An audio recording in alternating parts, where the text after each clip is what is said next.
तो आज हम जिस कहानी की गहराई में जाने वाले हैं ना, वो सच में बहुत ही अजीब और दिल दहला देने वाली है। हम एक ऐसी जापानी गेम शो की बात करेंगे जिसने एंटरटेनमेंट और मानसिक प्रताड़ना के बीच की सारी हदें पार कर दी थी।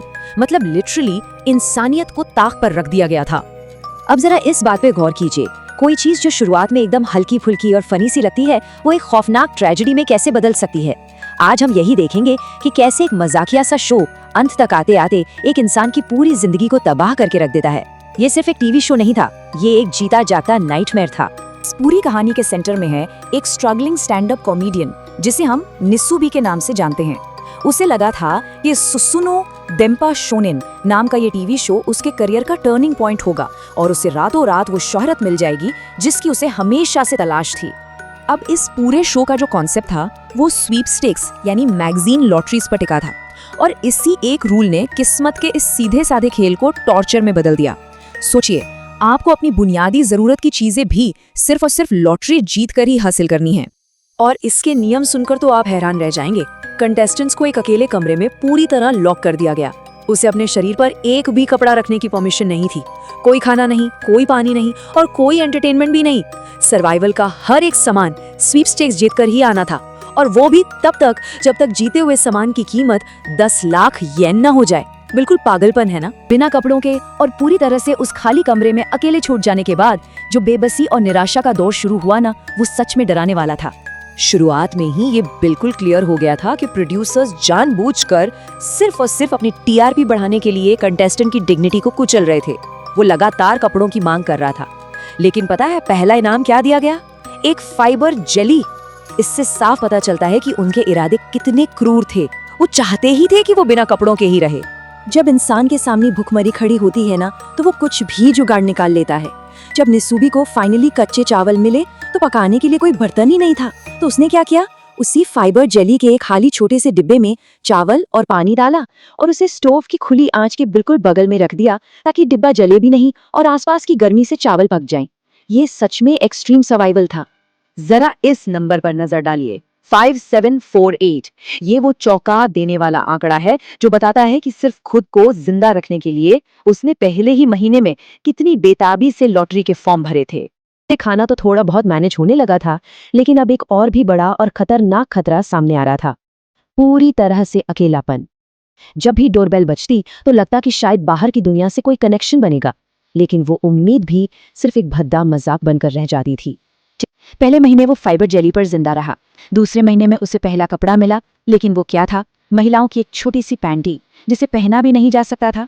तीसरे महीने में एक वैक्यूम और बिना एंटीना का टीवी मिला, लिटरली किसी काम के नहीं।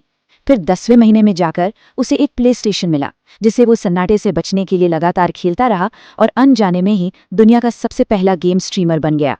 उसकी बेबसी का लेवल इस डाइट चार्ट से समझिए। उसके पास बर्तन नहीं थे तो उसे कच्चा पोर्क और केकड़ा बिल्कुल कच्चा ही खाना पड़ा। एक बार तो हद ही हो गई। प्रोड्यूसर्स ने स्थिति का मजाक उड़ाने के लिए इनाम के तौर पर नहीं बल्कि एक तथाकथित गिफ्ट के तौर पर उसे डॉग फूड भेज दिया। ये लिटरली किसी के आत्मसम्मान को पूरी तरह कुचल देने जैसा था। और सबसे डरावनी बात तो ये थी कि इंसान की भलाई या उसकी मेंटल हेल्थ को पूरी तरह इग्नोर कर दिया गया था। अकेलापन इतना था कि वो कमरे में रखे एक सॉफ्ट टॉय से ही बातें करने लगा था, फिर भी किसी ने ध्यान नहीं दिया। शो के डॉक्टर का सिर्फ एक ही काम था, ये देखना कि कंटेस्टेंट कैमरे के सामने मरे नहीं, बस। 10 दर्दनाक और लंबे महीनों के बाद आखिरकार वो पल आ ही गया। 10 लाख येन का वो टारगेट फाइनली पूरा हो गया था। इतने महीनों तक दिन रात फॉर्म भरने के बाद ये वो मुकाम था जिसका उसे बेसब्री से इंतजार था।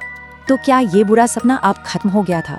कायदे से तो इस टारगेट तक पहुंचना आजादी का जश्न होना चाहिए था, लेकिन प्रोड्यूसर्स ने एक और बेहद खतरनाक चाल चल दी। ये सपना खत्म नहीं हुआ था, बल्कि और भी डरावना होने वाला था। भाग 4, कभी न खत्म होने वाला टॉर्चर। उसे आजाद करने के बजाय नियमों को बहुत ही क्रूर तरीके से बदल दिया गया। उस बेचारे को तो ये बताया भी नहीं गया कि उसने 10 लाख येन का टारगेट पूरा कर लिया है ताकि शो को और लंबा खींचा जा सके। उन्होंने क्या किया कि उसकी आंखों पर पट्टी बांधकर उसे साउथ कोरिया ले गए। वहां उसे एक नए कमरे में जबरन डाल दिया और दोबारा बिना कपड़ों के रहने को कहा, और इस बार शर्त रखी कि जापान वापस जाने के लिए उसे इकोनॉमी क्लास का टिकट जीतना होगा।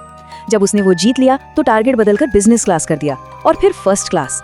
शो के रूल्स का इस्तेमाल एक ऐसे बेकसूर इंसान की कैद बढ़ाने के लिए किया जा रहा था जो अब थकान और आदत के चलते पूरी तरह आज्ञाकारी बन चुका था। उसका दिमाग बस लॉटरी भरने के ढांचे में सेट हो गया था।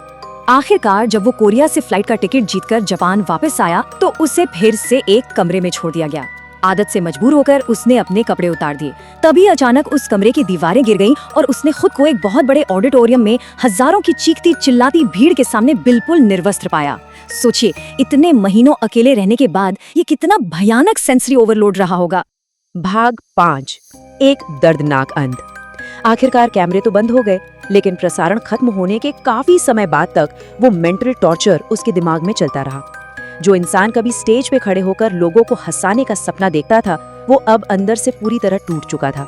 अगर आप शुरुआत में किए गए वादों की तुलना इस खौफनाक असलियत से करेंगे तो आपको इस एंटरटेनमेंट इंडस्ट्री का सबसे घिनौना और शोषक चेहरा दिखाई देगा। जिस सफलता और रातों रात मिलने वाली शोहरत का वादा किया गया था ना, वो सब सिर्फ और सिर्फ एक छलावा साबित हुआ। समाज में वापस लौटना तो बहुत दूर की बात थी, उसे नॉर्मल कपड़े पहनने में ही 6-7 महीने लग गए, क्योंकि कपड़े उसे बहुत चुभते थे। लोगों से बातचीत करने की उसकी क्षमता लगभग खत्म हो चुकी थी, फोकस करने की पावर जा चुकी थी और वो लोगों की भीड़ से घबराने लगा था। इस शो ने उसे जिंदगी भर का एक बहुत गहरा ट्रॉमा दे दिया था।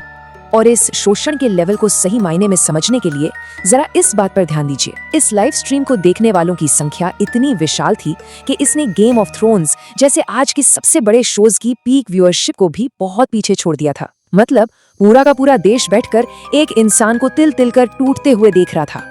और ये बयान तो लिटरली सब कुछ बयां कर देता है। जब शो के प्रोड्यूसर्स से पूछा गया कि क्या उन्हें कोई पछतावा है, तो उन्होंने कहा, हम बस चमत्कार करते हैं। उनका ये बेरुखापन साफ दिखाता है कि वो इंसानियत से कितने कट चुके थे।